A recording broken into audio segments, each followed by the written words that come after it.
Today. Today. As we start this show, this one mic. We hail Sunday throughout the stadium. There is a pause throughout the stadium as this man sounds like he just coughs up a lung.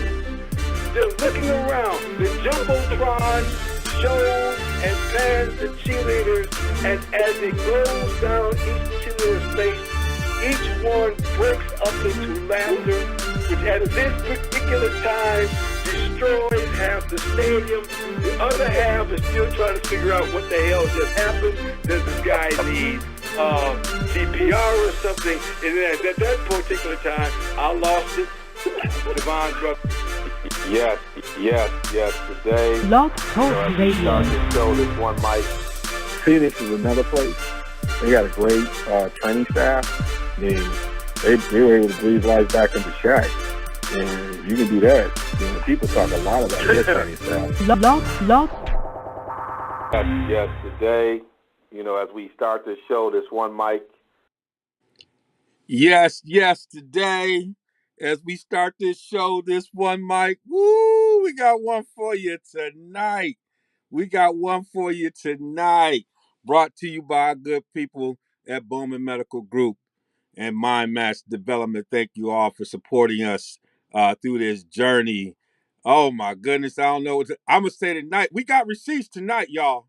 We got receipts. We hear all the other stuff, but we got receipts tonight. Brian Flores, straight out of that city, New York, stand up.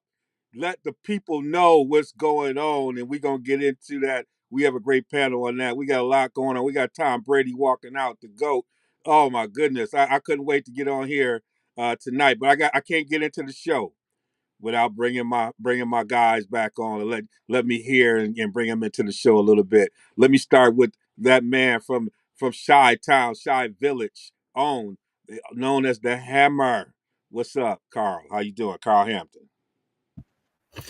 Man, I'm blessed to land a living. We got a lot of news today, man. It's a big news day. It's a big news day. I was what's gonna happen near the end of the week, man? Yeah, man. We the real sports guys. We working. We doing stuff. And stuff just coming out. We not full time like those cats at ESPN. We just try to get bits and pieces, and then we try to pull it all together. We get down here, but yeah, it's a big news day for us. What's up, the youngin? What's up, man? Darnell Kirkland Jr. Oh yeah, I'm feeling great. Working, you know what I'm saying. The kids back in school during just starting up that second semester, so we starting to get back to it on these off season workouts. We starting to get the kids out here working on some stuff. I took a few kids up to this one camp over at the Legacy Sports Complex in Brighton, and man, I saw this one DB. He's a 2023 kid, and I'm telling you, this kid is nice. Like, this kid was tall, fast, physical. I'm like, I think I saw the next Sauce Gardner in there, man. I was just looking, man. If I can find his name, I might say it on the show. But yeah, that was definitely fun to watch. Yeah, that's always good out there, kind of seeing them young folks unfold, and you look up in 3 years and seeing them do some stuff like, wow, I remember seeing him win as well. So that's always exciting to do and being in that space. Well, I don't know what to start. We know this. When we get in the cipher, we know somebody got receipts, and we're gonna spend time digging in on what's happening with this case. But in the open mic, there's a number of things happening. Here in the open mic that I just wanted to get into. With the fellas to kind of just get a taste of kind of what's going on in the world of sports. Obviously, the big announcement with Brady riding off into retirement is a big thing. We want to touch on that a little bit. We want to talk about the Rams and the Bengals. They advance, they survive and advance and get to that next level, and hardball possibly to the Vikings. And then, we have been talking a little bit about what's going on with Caleb Williams. Could he be going where at the end of the day, Superman goes to Hollywood, I believe. He made it official, and we'll touch a little bit on that. Let's start with with all the stuff happening, it's kind of like this is how quick the news cycle is. Day starts with Brady. I mean, Brady's got this big thing, and all of a sudden stuff just spit out of control. And I forgot Brady even retired by the end of the day. But this is a man that put some work in. You know, let me start with you, Carl. As we reflect on who Brady is, what would you most remember about his career? Real talk, the talk game. I mean, that started it. I mean, I can remember that game vividly. Even you talking about 19 years ago, really, Brady was a guy that, I followed because I'm a Big Ten guy, Midwest guy. Never thought never thought he would be a starter. And, I told you this before I saw some other people like Joe Burrow, the best prospect I saw live at quarterback, and it was sadly, it's probably, I haven't watched as much live football as I should have by saying this, but it was Drew Bledsoe. I mean, I by far the best prospect I've ever seen. By far. I mean, the guy just, I never forget, like he threw a ball like 70 yards in the air and dude dropped the ball. I said to myself, he needs to go now. Just leave campus, and so the bottom line was to see this guy beat out Drew Bledsoe blew me away. And just to see his Super Bowl journey and see how he evolved as a quarterback. Also to see how he came back from a major injury, which I saw, in my guy's crib on a big screen TV, how Bernard Pollard took him out. And this guy, there's not rumors, it's fact that he had a lot of botched surgery, had to do the surgery over again, but came back the next year balling. So he has adversity, kind of like my man Mike broke his foot, blew up his knee, and came back and just all the Super Bowls and just excellence. And also, the drama. Let's be real about it. A lot of drama around it. So tremendous figure. I still can't believe he's retiring. I just can't believe. I mean, I wouldn't retire, but it's not my body. So you lead the league in touchdowns and passing yards. You retiring? But, again, the best, you don't go out on top, man. You want to go out raggedy like Joe Namath or something like that, embarrass yourself. So thank goodness to Tom Brady, and we're going to see what TB12 does in his next stage, next act. So, yeah, wonderful. Yeah, Darnell, weigh in on it. All right, so just to piggyback off of him riding off kind of on top of his game, like, well, when you're a guy like Tom Brady, it's gonna, what I'm saying, he could play till he's 47, 48, but at the end of the day, it's time for him to come home. The wife want him around the house, what I'm saying, the kids getting a little older, he got stuff outside of football that he has to tend to. I understand that. He never want to stop playing football, but all good things must come to an end. And if you want, and for my one big memory of Tom Brady, it was when I was going to Berklee College of Music out in Boston. I was out there living in Boston amongst all the Patriots fans. You know me, I grew up I don't really root for teams anymore, but from back then I grew up a Ravens fan. So the Patriots are almost my mortal enemy. The Patriots and the Steelers. So I remember rooting tooth and nail for the Seattle Seahawks in my freshman year because I was a big Legion of Boom fan too. Like the Ravens was my squad, but I always loved defensive football. So Legion of Boom was my squad too. And I remember watching the game in the in the dorm in the lobby of the dorm lobby and watching Russell Wilson throw that pick on the 1 yard line, and all the Boston fans was going crazy. You know what I'm saying? We went outside the dorm. The fans just driving down the street, honking their horn. Their head is outside the window. They're not even. Yeah, somebody. I'm pretty sure somebody got in the car accident that day because folks in Boston can't drive. But I just remember that moment, just seeing everybody all excited and stuff.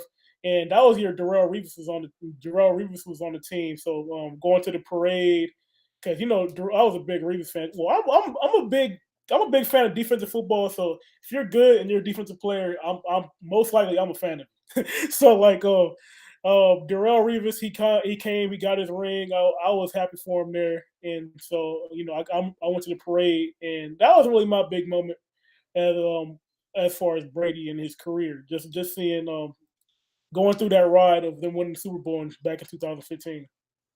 Yeah, I mean, for me, my image of Brady was when he was at Michigan. He was all he did was win. Even when they brought Drew Henson in, he would come off the bench and throw fourth quarter touchdowns and get at. You could tell he had that competitive spirit.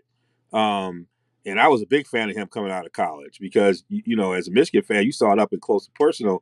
And in some ways, you know, um, knew that Drew Henson was talented, but knew Brady was the one that could win it, and everybody knew that. And so they felt like they had to put Henson on the field, but Brady was. I remember him coming off the bench. I think it was at State. And doing his thing, and so you could tell he had that moxie. And so, I just felt that when he's coming. Now, if you would have told me he's going to win his 7 Super Bowls, I would have said that. But he was somebody that, you saw up close and personal could play. What you admire most about him is hearing people today. I hear Ty Law talking about him, that the way in which he knew people's names, even when they were there for a minute, like the way he connected with people who came through the organization, and the way he took interest in his teammates in a way you wouldn't think a superstar would do, says a lot about who he is and how he led.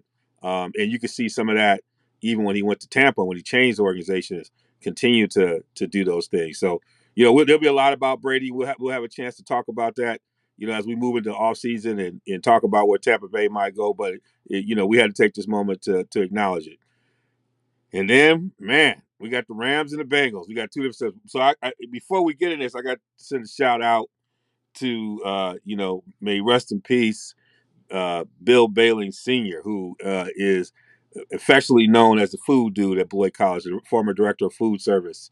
But more importantly, an incredible, human being who impacted a lot of folks' lives at the college. And I used to early on. I went when I was at college. Is when the Bengals made the Super Bowl, and so he hosted the Super Bowl party. We were on Facebook going back and forth and saying he must be looking down, smiling on his Bengals.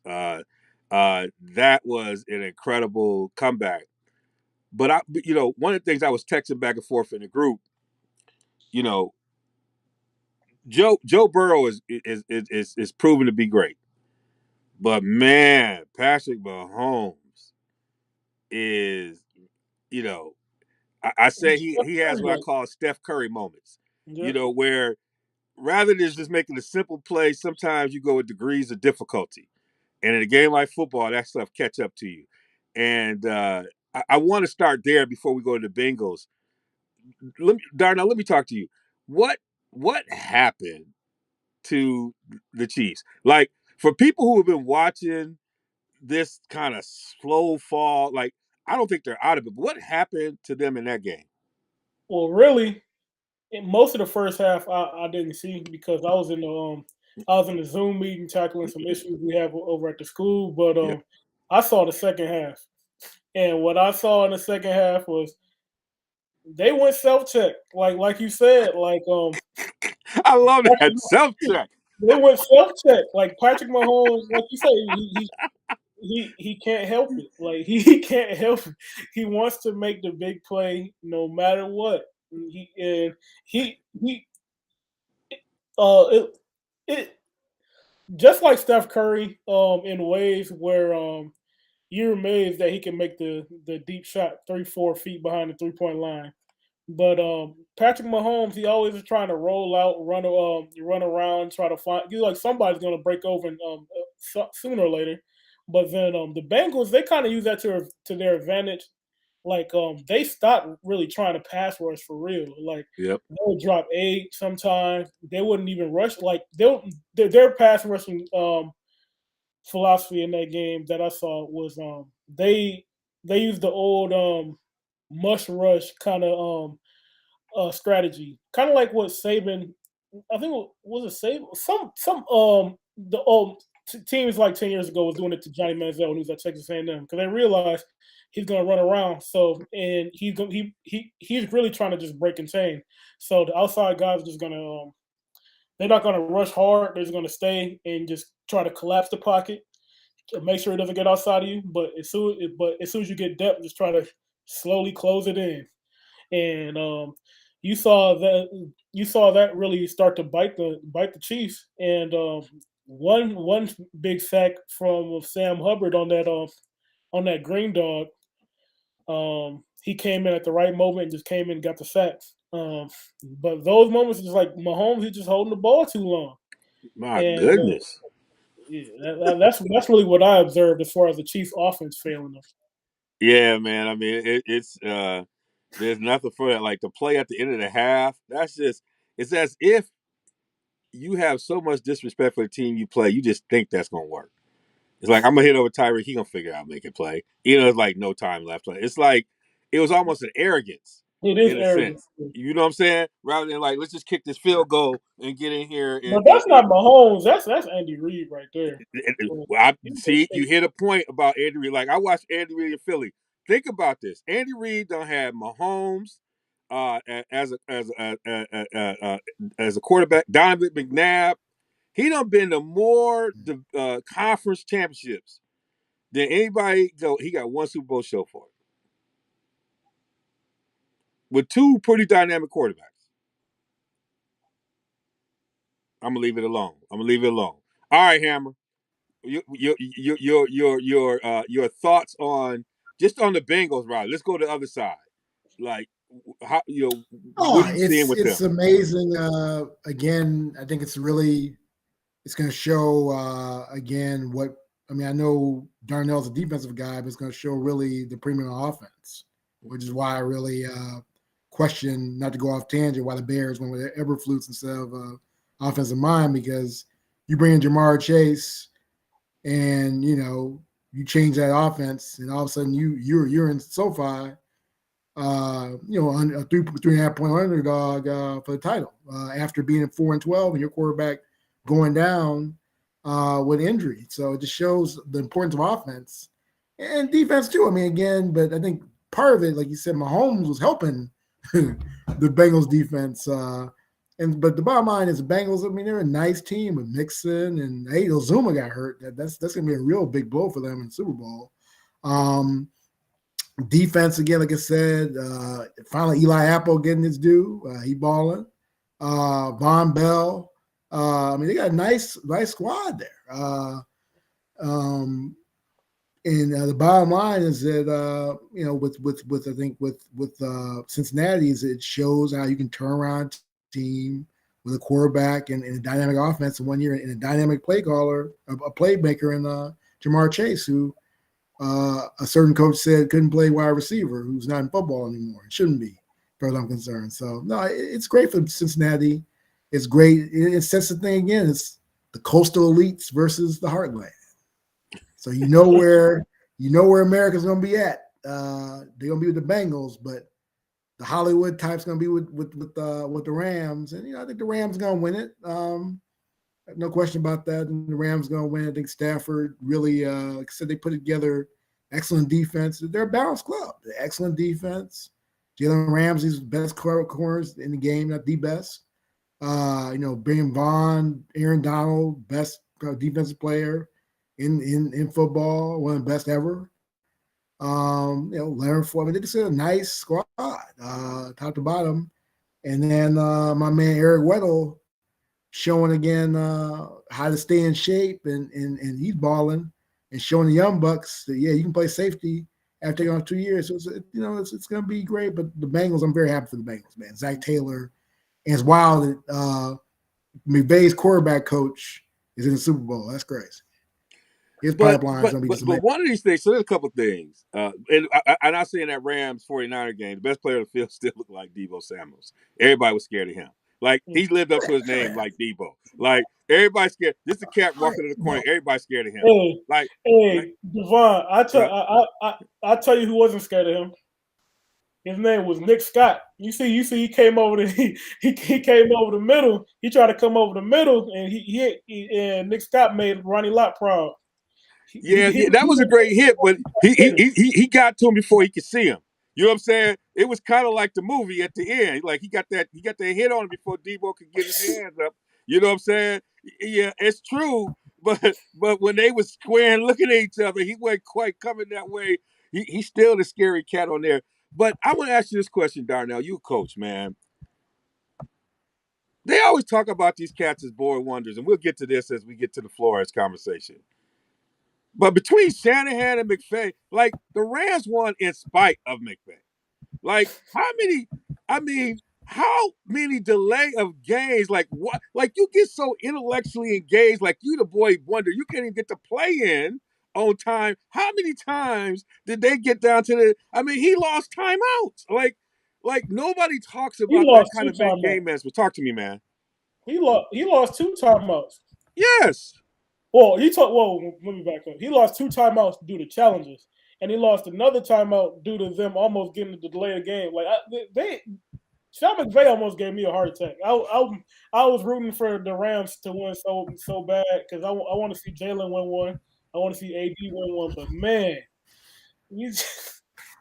I'm like, what are you doing? But And like, then yeah, Shanahan on the other side always he gets to this point where he's just like, I forget I got Debo. I forget I got this other thing. I'm going to ride Jimmy G. I'm going to try and prove to y'all he's a baller.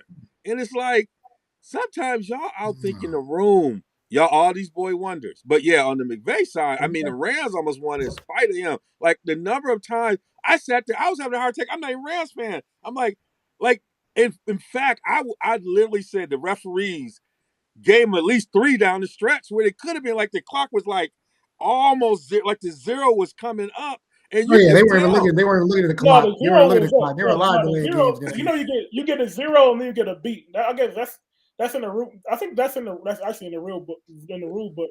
Like you get a beat after it hits zero. But man, they was really stretching. They had like 2 or 3 beats, They were bro. stretching it. They were They had 2 or 3 stretching it. beats, bro. They were They weren't. stretching it. They weren't even looking at the clock, bro. The clock was optional. They were like hut. You I'm know, like, listen, dude, I ain't never seen man. nothing like it.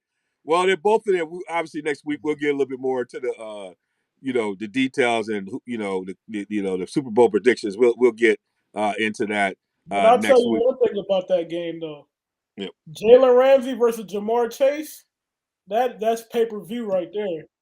That's pay-per-view. Oh yeah. They might, how they do the coaches.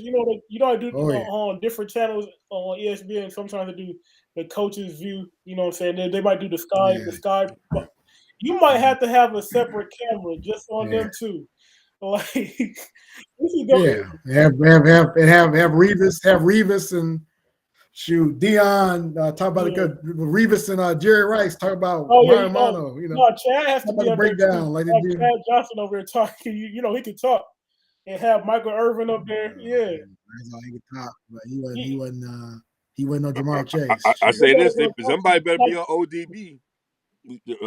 Somebody better be on Odell. Oh yeah, OBJ balling, dude. OBJ balling. No, somebody better be on Cup, Cooper Cup. Yeah, I don't understand. Every time they can be on Cup all day. He too slick. They are on Cup. They can't cover. They can't cover. Trying to. He too slick. He got too much twitch. They forget. He got too much handle in his game. They keep messing up, coming up in there, getting them ankles broken. Finally healthy and balling, man. Yeah. So we got rumors out there. Harbaugh going to the Vikings. I heard so it's close to being a done deal. But what does that do? Caleb Williams to Wisconsin. Huh? Oh, Caleb. We'll get to Caleb. So was Caleb Williams to Wisconsin. That one was no longer play. My ex-employer, your employer, like that. He dissed us, but we got Harbaugh, the Bob Ingram one came up, which was good. But let's talk about Harbaugh as a Viking. If he goes to the Vikings, what does that mean for Minnesota? I mean, he loved the running game. He got a great running game right there.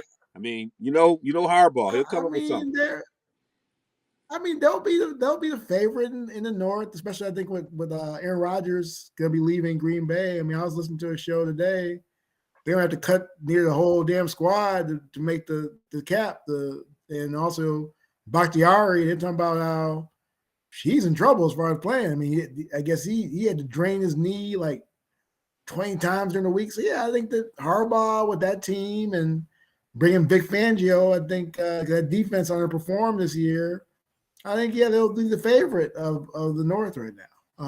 But I don't understand. I don't think it's really a good cultural fit. I know he and brother Quasi, and congrats to Quasi, and I give shout out to when they do right. I call them out when they do wrong, but shout out to Vikings and the Bears for hiring brothers as GMs. And the bottom line is that he and Quasi have a relationship from San Francisco, and yeah, I think Jim wants to get out of Ann Arbor. I think he realizes, like I told you, you ain't I know y'all Michigan, y'all bleed blue, but y'all ain't beating these teams. I mean, Darnell's a perfect example. I was looking at the rankings today, and the recruiting rankings, and Ole Miss is 22 in the country in recruiting, but 11th in the SEC. Think about that. Think about that for a second. SEC bias. Just think about that. I mean, look what I'm saying, but that's just how stacked the SEC. I mean, how stacked college football is. I mean, it's just, Ohio State might have a chance, but you ain't winning a chip in Michigan. I'm sorry. I mean, unless it's a fluke. And so he's a pro coach. He beat Ohio State. It's time to move on. But I think again, I think that has. Yeah, I think it has less to do with that. I think there's things happening in the administration there, things that are changing that are making stuff a little bit more difficult. Oh, was Slishel? I just think, I think in general, right? I think there were agreements that probably could come to terms to be able to perform here, because Michigan's had a number of issues with their provost, with their chancellor, that tighten screws in ways that I think affect their ability to do the kinds of things they need to do in the athletic program. And so when you under that kind of world, with also you're in that kind of world with the transfer portal and all that stuff. I mean, go to the NFL, coach. If you do well, you get your offseason different. The life cycle is different. Yeah. So I can see why. I mean, I think if some other things do, I think he stays at Michigan, but I think he's seeing some of that stuff that's happening internally in terms of how they're making some institutional changes because of some other stuff that's even non-football related that will affect football. Because it'd be even harder, huh? Now I'm gonna just come out and say it. You see what Ohio State's doing when it comes to the NIL market. In Michigan State, they have a whole department they're coming out with that is strictly dedicated to NIL. Michigan, I don't think they're at that point right now, and he's really trying to, he's trying to get them. Well, at first, he wanted, of course, he wanted some money back. Like he said, he would coach here for free, but we all know that's not true. Yeah. But he's saying, he's saying the thing because he's the Michigan man, that kind of thing. Yeah. But no, but I feel like he was at the beginning. He was playing the leverage game with Michigan, and at the end of the day, he wasn't able to get what he wanted. So now he's going to the NFL, and that's what I think. That's my. I mean, what does he want though? What does he want? Does he want a lifetime? What does he want? I mean, you're right in the thick of Ann Arbor. I know you got connections. So my ask is like, what does he want? I mean, that's the thing I don't understand. Because I mean, I'll be blunt with you. I didn't like the fit from the get-go. I just thought he was. I felt like basically Brent Balky ran him out of San Francisco, and you had dummy. What's his name? You got the dummy's name. The guy. The San Diego State coach. He'll come to my mind for a second, man. Mr. No Headphones. You know what I'm talking about? Yeah. What was his name again? Brady Hoke. He's still not wearing headphones. Yeah, Brady Hoke. Yeah. I mean, they had nothing. I mean, Brady Hoke gets fired, and it's a perfect storm, and he gets to go to Michigan. But I just think that he's a pro coach, man. He should be made to but I mean, but when you look at it, be clear. You don't have the crazy punt block against Michigan State. You have the crazy fourth down play against Ohio State. There are some plays there that made a difference with him early in his tenure there. That makes it a little bit crazy. So I mean, you got to put it in context. But I think he would have stayed if I think Darnell's pointing out some things. He realized to play the game, you got to have all the tools. You got to play the game. And Michigan, the crazy thing about this is Michigan led in terms of developing the brands around property. Like Michigan was the leader around that. When you think about early on in this, in terms of building that, and now we're so far behind. If I said we, in terms of Michigan, is far behind in that where this was something that was a natural part of who they were. But now we talk about extending this to the athletes, where you actually should be pretty good at this. They're falling short, and Well, it's you going to be a should be problem. when It's going to be a problem with top like what they did in East Lansing. Huh?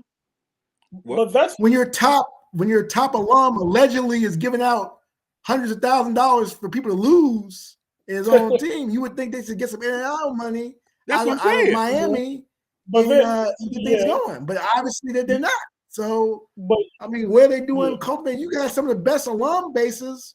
I mean, Michigan's basically a quasi-private school. Let's be real about it. You know, Michigan doesn't have in-state requirements like Wisconsin does. It's not a traditional in-state school. They should be killing in the NIL market, and the fact they're not, that's just raggedy. But that's what I'm saying. Like I completely disagree with your point when you said that you can't win at Michigan. And you say I'm a big Michigan homer. I've never been a Michigan fan in my entire life. The only time I've been a Michigan fan was when they hired when they hired Juwan Howard, and I said, "Oh, I love that move. I'm gonna be at some games." You know what I'm saying? But I'm not no Michigan fan. How's that working out? How's that working out this year? How's that working out this year? Every team. What you saying, Chi-Town? No suspects. What did Coach K do last year? You know what I'm saying? Every team has down years. Suspects too. Coach K had a down year. Well, getting back to my point. Getting back to my point. You can. I want to have a show with you. I want to have a show with you, Darnell. We talk about prospects and suspects. You have to like a year after. Let me hear his point. Hammer. You can win at Michigan because you know how you can win at Michigan because you can win at Ohio State. Yep. You just have to play the game. If you're not willing to do what they're doing, you're not going to be able to consistently perform at that level. But they showed this year that they can play with them, and they eventually they would be able to recruit at that level if they were able to make those concessions that apparently they're not willing to make. And that's beyond. Yeah, why did you give them those satellite camps down south? Remember those satellite camps? Yeah, that was a brilliant because your SEC guys complained about it. Saban complained. They can complain all they want to. What they did was they rallied to the NCAA. They rallied to the NCAA, and the NCAA made an adjustment on that. It made it illegal because they complained. See, we got to put the truth out there. They saw that. We don't put the truth out there too. That's like saying there weren't the NIL just started a couple years ago. Come on, man. You can do secret. They put the eyes on him. It's typical Harbaugh. He was out there trying to show off to Saban, trying to put in his face instead of keeping it under. If he kept it underground, he could have got some cats like from Fort. But on the groundwork, I don't even know why the NCAA did it. It was on a good premise. Do you know how many high school coaches Kirby Smart knows? You know how many high school coaches? Yeah, that's true. That's a good point. You can't just go under the radar in their backyard. Somebody's gonna tell him that Michigan is right down the street. That's a good point. High school basketball coaches too, not just football. High school basketball and baseball.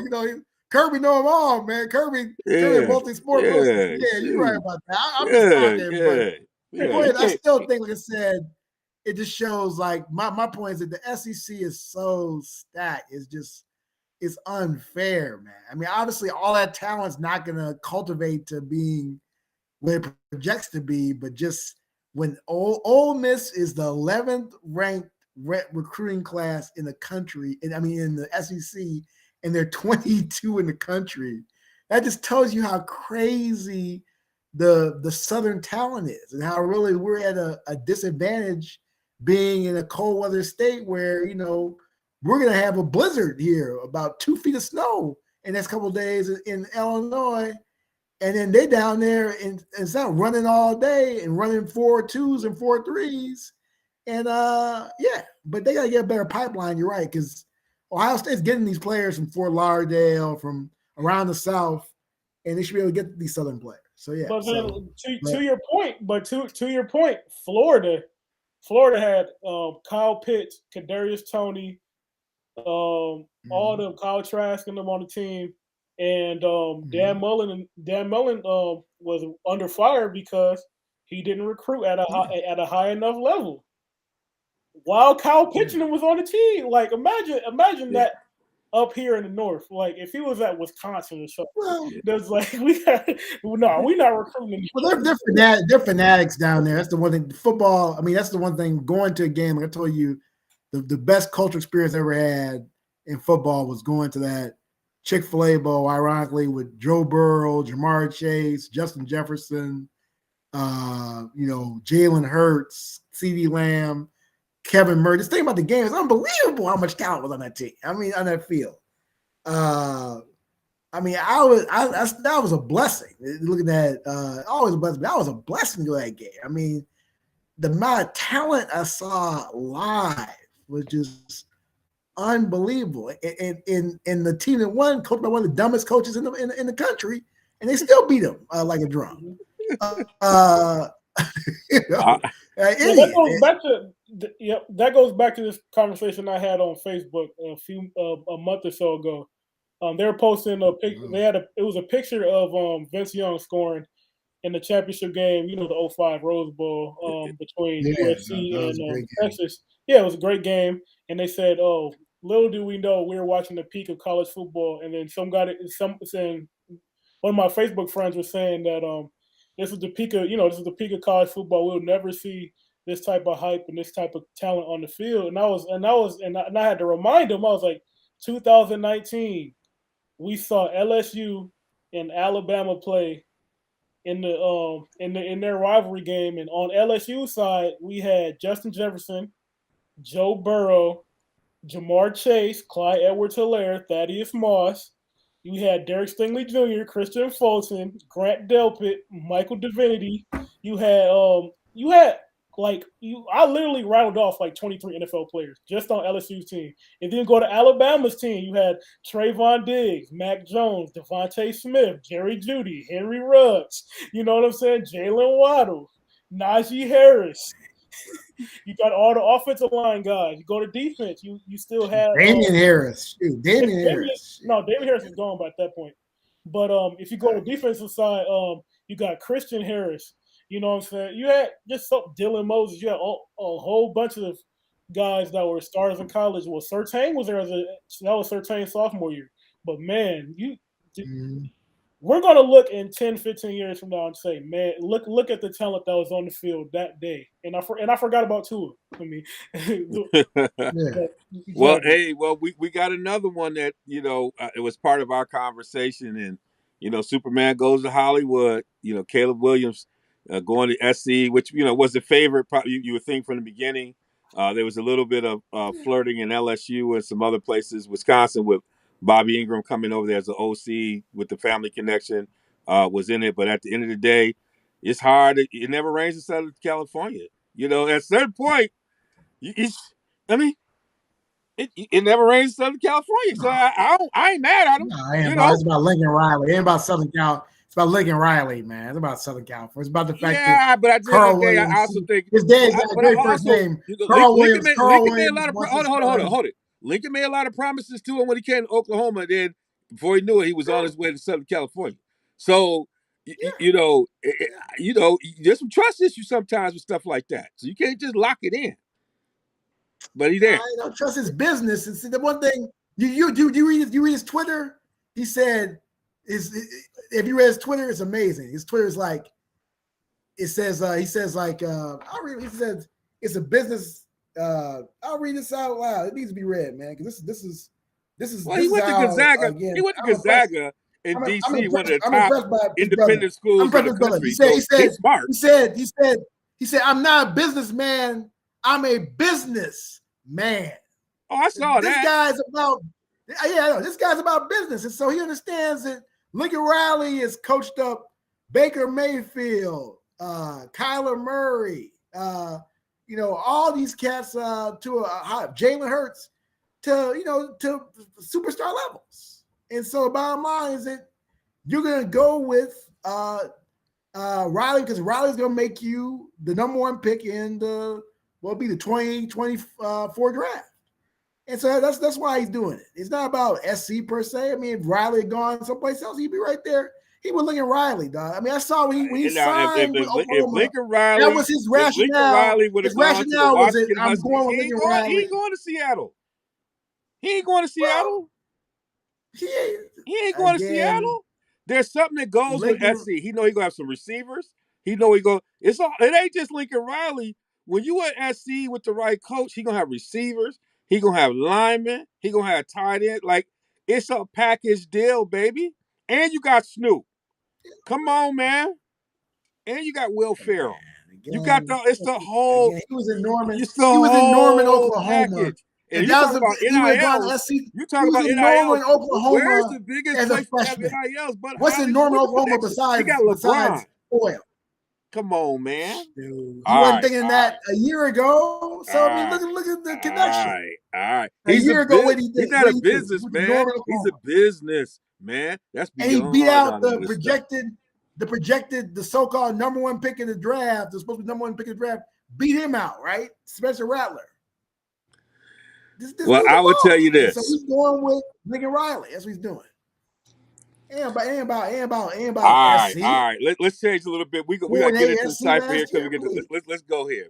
All I gotta say is Jackson Dart didn't transfer away for no reason. I'm gonna say you called that one. Oh, yeah. My man. Let's get here to the cipher real quick because my man Brian Flores said I got receipts. And he got everybody in the middle, in the eye of the storm. He got the NFL. He got the Dolphins. He got the Giants. He got Denver. He got Elway them coming in, hungover, late to the meeting. He got receipts. He got the text messages from Belichick, thinking he emailing. He's supposed to be. He thought he was texting him, and then realized he was texting the wrong person. He messed up. Man, this is a show. This is a blank show. So, but this is all we all knew. Like all of us knew. Like, yeah, America, welcome to what we're talking about. Welcome behind the scenes. And yet, I'm listening to talk radio, and folks are still trying to explain it away. Even when you got receipts. So I'll go to Darnell, then I'm gonna come back to you, Ham. You hear this stuff, Darnell, talk to me. You know, your perspective, where you think this goes. It probably doesn't go nowhere, but what's your perspective when you heard this? Okay, on the first day of Black History Month, I usually don't I don't do the whole NFL is racist, boxing is racist, the world is racist. I mean, yeah. So when the world is racist, everything, every sub context of that is going to be, there's going to be racism somewhere to be found everywhere. There's racism in the NFL, there's racism in boxing, there's racism in the MLB, there's racism on your job and on my job too. You know what I'm saying? So I'm not surprised.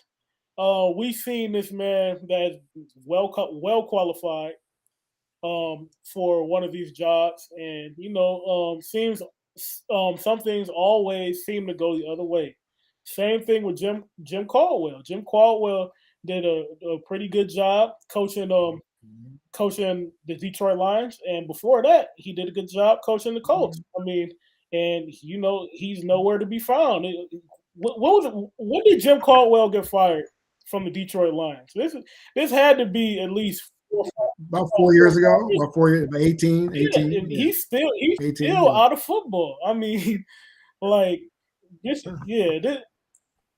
There's something deeper going on here, and the thing that caught my eye with this was the Bill Belichick thing, and this is the Rooney Rule. When the Rooney Rule was put in,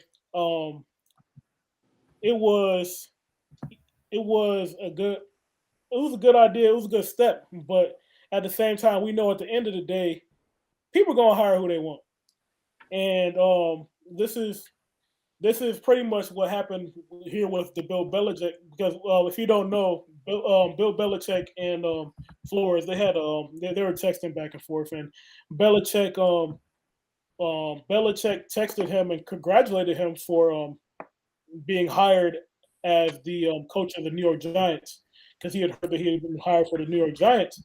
And they text back and forth for a little while, and then he realizes that he is texting Brian Flores and not Brian Daboll. Yes. Bill Belichick thought he was texting Brian Daboll the whole time, and he was saying, "Man, congrats on the job. I heard you was getting the job." And Brian Flores is looking here like, "Wait a minute, I got an interview on Tuesday. How are you saying that I got the job and I didn't even go interview yet?" But, and we find out. Yep.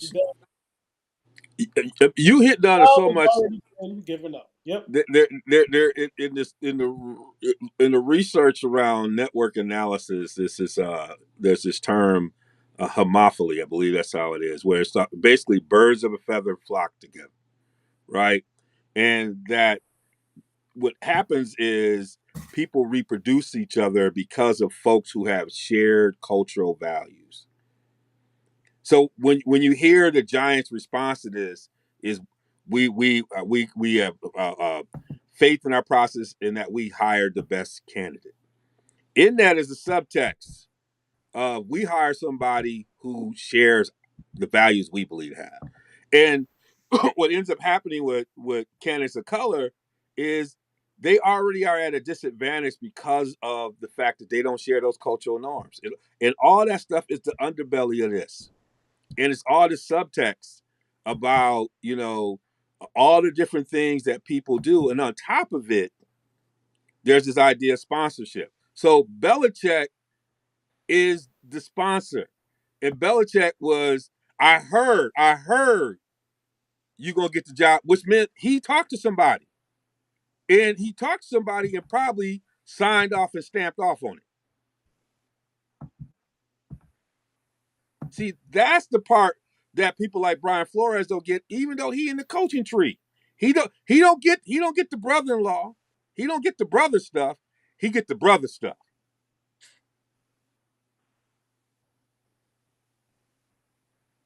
This is the stuff. I mean, you look at the perfect example is Go ahead.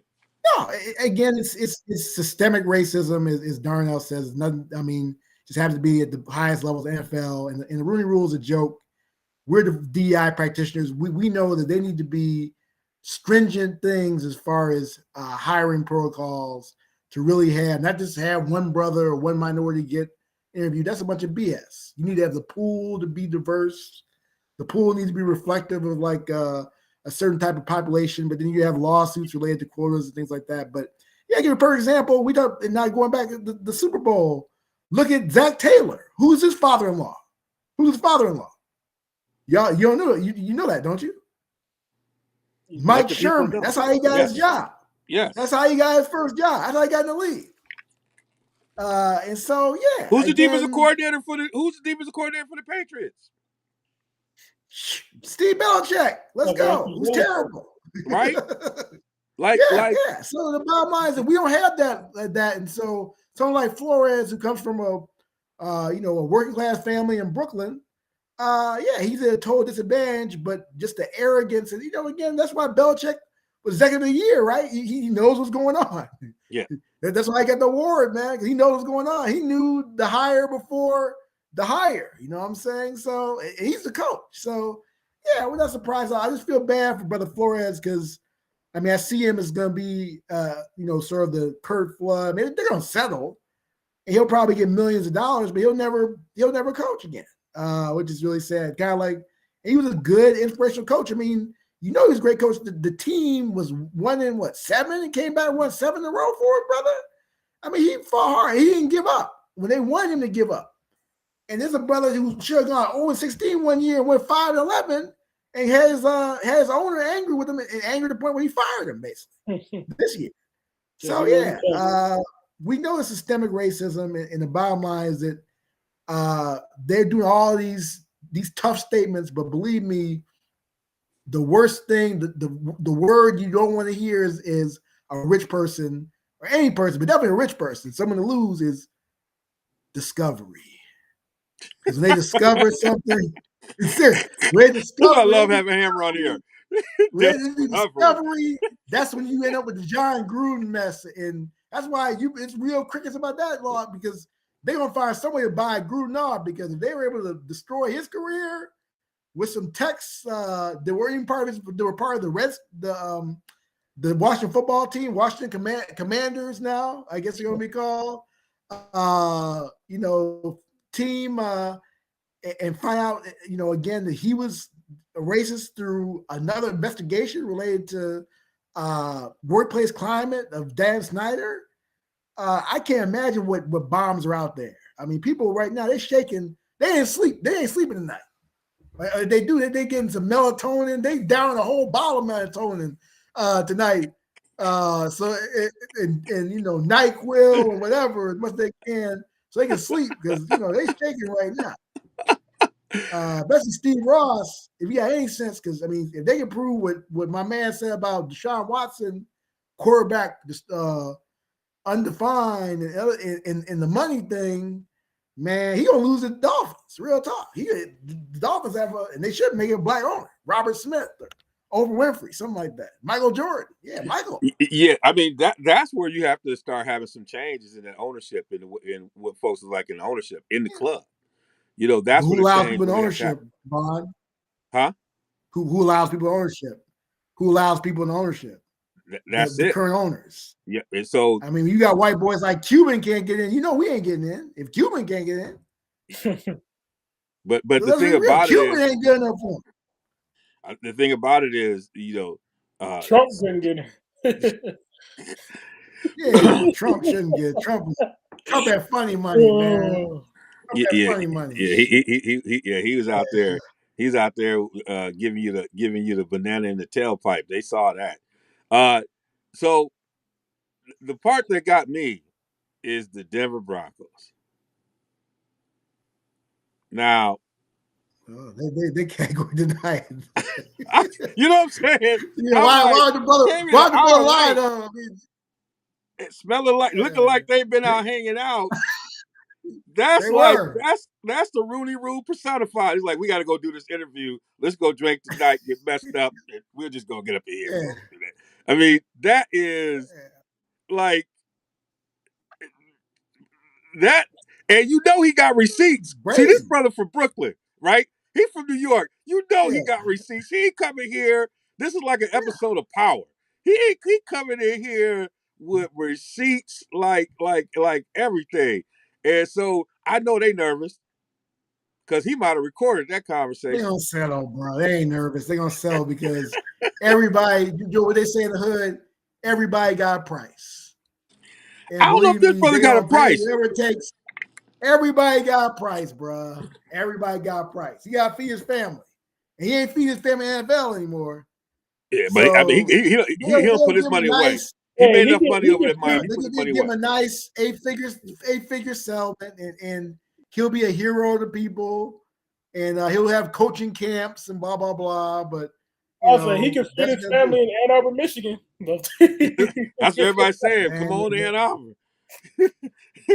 When Stephen Ross is their alum, I don't think that's happening, bro. With the business school named after the person that fired him, I don't think so, bro. No, the rumor is gonna be next coach of Michigan, right? I read this rumor. Y'all gonna start cussing. We got FCC guidelines. You ever seen this rumor? Who? Matt Rule? Kirk Ferentz's son, supposed to be the top pick. Oh, hell no. You can laugh all you want to. It's true. Mel Tucker he gonna turn them two wins into 10 wins in short order. you more likely get Mel Tucker than get him. Man, dude, don't sleep. I was like, who said Kirk Ferentz's son? Yeah. That right there is everything we're talking about. Google it. I said everything. Google it, man. Everything we're talking about. That's the Old Boy Network. Google it. Someone like mediocre Kirk Ferentz. I call him mediocre Kirk. He got 22 years of mediocrity. That's it. Like he's a star. The best mediocre coach in the nation. Mr. 8 and And 4. he got another 8-year extension or something like that? Yeah, 8-4 every year. Mr. 8 and Solid. 4. Every once in a while, go 10 and 2, 11 and 1. Yeah. And Mr. 8 Tony and 4. Dungy gets fired after what he's like 10-6 and lost the playoff game, got fired, something like that. With the Tampa Bay Buccaneers. Come on, man. Come on. We know he says systemic racism, but I give Brother Flores credit, man. He's putting himself on the line, but it's gonna be, like I said, that brother, like I said, he'll be have protection, and also I hope he again, he's gonna realize his price, man. I mean, he gonna everybody got a price, bro. Everybody got a price. But the agreement gonna come with money and some other concessions. So it's gonna come with something because he already got paid. Yeah. In my sense is he probably took care of his money, so he already got paid for his, from his stint with the Dolphins. Yeah. So his money's right. So he knew he set financially. Right. So he like, I can hold on this. Y'all not gonna milk me. Like he technically right now he don't have to work again with the money he made from the Dolphins. Yeah, they might countersue him. They might countersue him with defamation though, because they're claiming he lying about them. He lied about being drunk, and that's why we talk about discovery. Don't mess around. I wasn't drunk. Get this. I wasn't drunk. I was tipsy. I wasn't drunk. I was tipsy. All right. I was tipsy. You might see a video drop. He might drop a video with Elway staggering into the room. Might have a video. Might have a video, man. This video from Brooklyn, man. Huh? Yeah, he might have a video, man. He might have a video. Don't mess with this brother. He know what to do. He been around. Yeah, well, hey, all I can say is this: he got enough receipts, and I'm with him, brother. Keep doing what you're doing, Flores. We gonna represent you here on RSG. We gonna hold it down. Check us out on Real Sports Guys on all the platforms. We gonna hold it down, and our brother got receipts, and we in it with you, brother. We in it with you. So we just want to let you know that here from the good folks of RSG. All right, it's time to drop that mic. We'll hit my man Hammer. Go on here, let give people something to wet their whistle until we see them next time. Yes, today is what? It's February 1st, and the beginning of Black History Month. And we got one black coach in the NFL. One. And 2 were fired. And we got one, and the one of them was fired, just filed a lawsuit today alleging, which I believe is systemic racial discrimination against black coaches in a 75% black league. Black folks, wake up. And these brothers, wake up. These teams that are naming these complaints, I don't care what money they don't go to the Giants. Definitely don't go to the Dolphins. Please don't go to the Dolphins. And even if they draft you, tell them to trade you. Because the bottom line is that, is your soul worth something? Or are you bought and paid for? That's the question. And so that's what Brother Flores is basically saying to you. Is your soul something? Are you bought and paid for? And you're the devil incarnate. That's the question, you brothers. Are you gonna sell your soul for $1? When the dollar can be taken away any day by this systemic system that, again, not only does it in employment, but also does in criminal justice and civil justice, where all that money you made all of a sudden might be in somebody else's hands. Remember that. All right. As you were talking about that, one of the things you hear from a biblical sense, what's done in the dark will be soon shared in the light, right? And that was the text message from Belichick. All the stuff we knew was happening in the dark. Hi, folks. Governor Evers here. I'm proud of our work to make smart decisions. Oh, what's going on will come into the light. Y'all about to have us. I thought we got bombed up here. We got somebody came up in it. I was like, oh, we got to virtually put them in the headlock. But anyway, somebody got in the light, and white supremacist guys. Excuse me, white supremacist guys. I know. I was about to say, what is white going on guys. Right now? White supremacist guys, man. Sorry about that, man. We're about to come up in here. What is going on in these streets? And it's part of it. And so so what do you do now? And the NFL has this way in which they react to these things. They like to protect the shield. They just can't help it. They just can't help it. And so this is going to be an interesting journey on the first day of Black History Month. Now, one of the things I was thinking about is what could happen with this Super Bowl performance.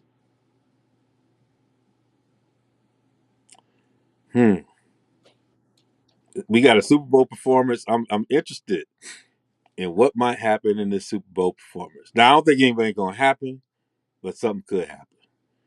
And so it's going to be an interesting couple of weeks leading up to the Super Bowl with this stuff. It's going to be an interesting couple of conversations happening before the Super Bowl performance. There's going to be an interesting couple of stuff going on that they're going to be in damage control. But at the end of the day, in this kind of thing, I was with my brother, Dr. Damon Williams. He said one of the things about today is that because of social media, things that used to be private conversations are now global conversations. He said that today. And what do we see with Belichick? Something that used to be a private conversation is now a global conversation. That is the power that folks have that they didn't have before. And so it's going to be interesting to see how this stuff moves forward and if there's going to ever be a crack in that shield. Because the only way for this to move forward is if there's some crack in that shield. I'll go over to Young. All right. Before I get into my drop the mic, I gotta say one thing that I was reminded of when Carl was saying his drop the mic. Dan Campbell. You know, the team played hard for Dan Campbell. This is this is something we hear all the time. The boys, they play hard for Dan Campbell. He's a great motivator, a great coach. But nobody ever says the Texans played hard for David Culley. Like, well, look at the roster that the Houston Texans had. Like they were starting Davis Mills at one point, right? Davis Mills, right? And they ended up beating the Chargers, right? And they also ended up beating the Titans this year.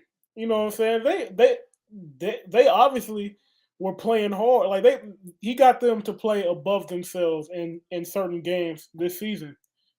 So that's one thing I wanted to get off my chest and let that marinate real quick before I get into my drop the mic. All right, so my drop the mic was going to be a little bit more on a more upbeat note. On Saturday, this past Saturday, we had the rivalry game, Michigan State, over in the Breslin Center. It started off a dogfight, a battle. You know, Hunter Dickinson was getting the ball in the post every single time. You know what I'm saying? Every time he touched the ball, it seemed like Jalen Rose said, it's a basket or a foul. You know what I'm saying? They couldn't stop him. But on the other end, Max Christie was giving them the business. He was showing them why he was a 5-star. But the second half started, and it was a tale of two teams. One team that's talented doesn't have a point guard. Another team that is talented as well, but they do. And Michigan State, they have a floor general, and he doesn't even start. Their floor general, his name is AJ Hogard. This is a guy who he plays like the 40-year-old man at the Y. You know what I'm saying? He used to be a killer back in the day, but now he got to work. He got to rely on his IQ. You know, he knows the game and he knows how to set guys up, and that's the way AJ Hogard plays. There's nothing flashy to his game. He's not overly athletic, but he'll set you up. And he ended the game with a double-double. I think he had 10 points, 10 assists, 0 turnovers off the bench. And he was just setting guys up to find them in the right spots. And that was a bright spot for Michigan State. Michigan State had, like I said last week, this was a big day for Michigan State because they had all those highly touted recruits in the building. They were there on a big recruiting trip. I think Brandon Jordan was there, the defensive ends coach.